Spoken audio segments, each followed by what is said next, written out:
This is what a nervous system completion cycle looks like in a real session I just finished. We started out with collapse. This looked like jumping outside of her body, a feeling of blankness, but was able to feel her feet. We stayed with that for a moment, and then she was able to notice a part in her stomach that was like a rubber band holding it. That part communicated that it wanted to relax, but didn't know how. It was really alert and vigilant. We decided to move to laying down on the table. That vigilance is when the sympathetic came in. A little bit of activation, holding. It's also mixing with the collapse, so like a freeze state. On the table came into a freeze state where when we touched in on the part that was holding and we asked it if there were words here, what would this part say? And the part said, "Don't breathe," which felt really potent. And then named that we were in a freeze. We had to work with what was the right awareness distance to work with this part.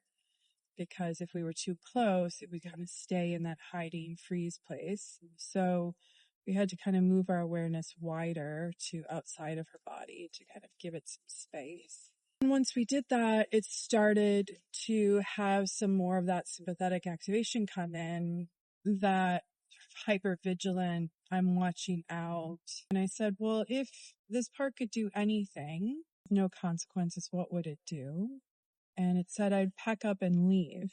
There we are, full center, fight, flight, wanting to run. And I said, where would you run to?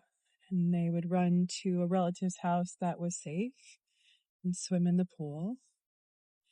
And we let that visual imagination play out until the body really got a sense of that it had escaped.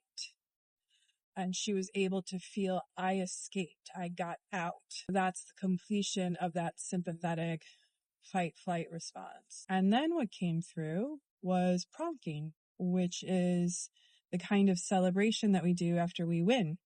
And her part said, suckers.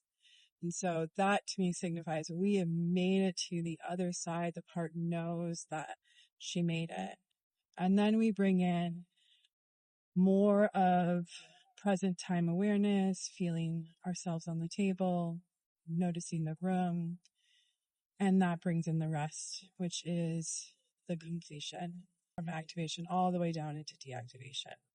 She left having an awareness of this part that instead of it being hypervigilant and tracking and always having to watch out and be quiet or hold her breath, that this part actually sees things and knows things and has a wisdom to it. So that's a big transformation and really beautiful to witness. Okay. Have a great day.